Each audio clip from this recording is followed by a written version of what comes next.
Yeah, and I understand what you're asking, and I can answer the question, but I don't feel this is special. I don't feel this is a gift.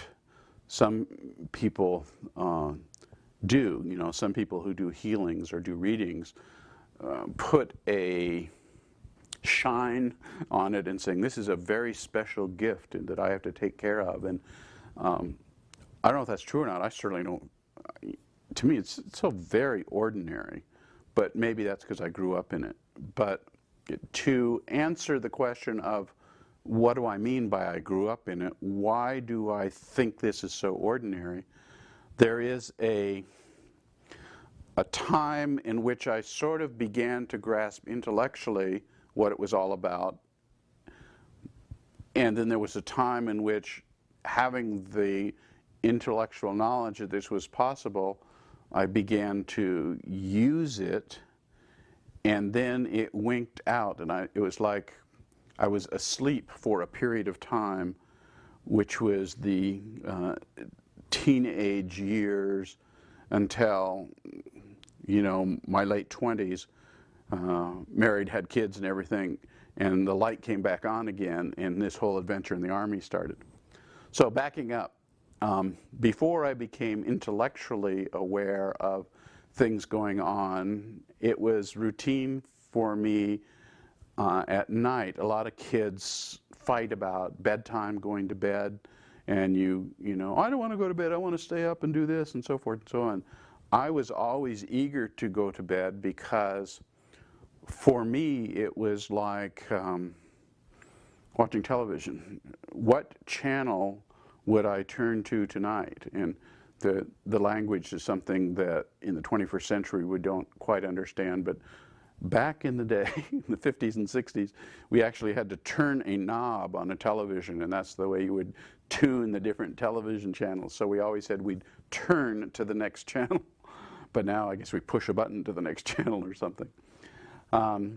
So when I would go to bed at night, I was excited to know what I was going to do tonight, and sort of like on the television, what channel would I be on tonight? And many times I would, at night, jump out the window and fly over to my friend's house and play with my friends.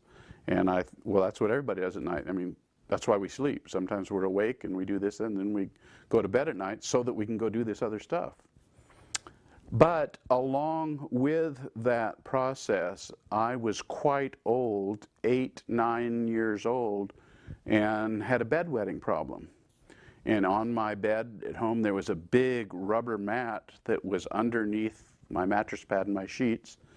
And my older sisters didn't have a big rubber mat, and I was sort of savvy enough that you shouldn't talk about this at school.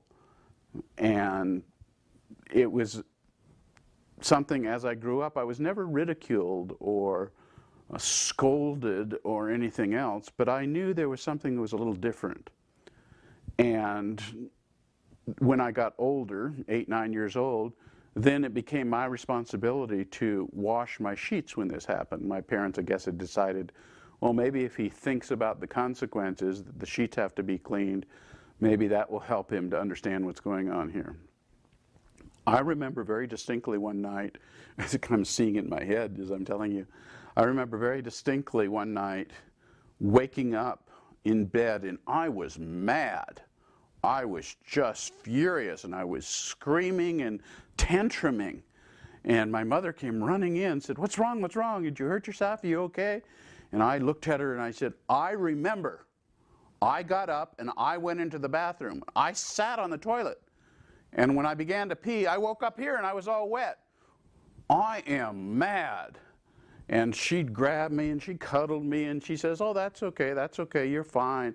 She said, "You have to remember to take your body with you when you go to the bathroom."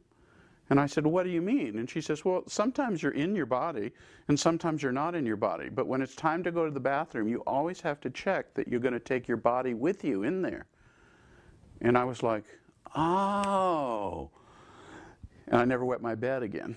So that was my intellectual connection with I am more than my physical body, and it made perfectly good sense to me.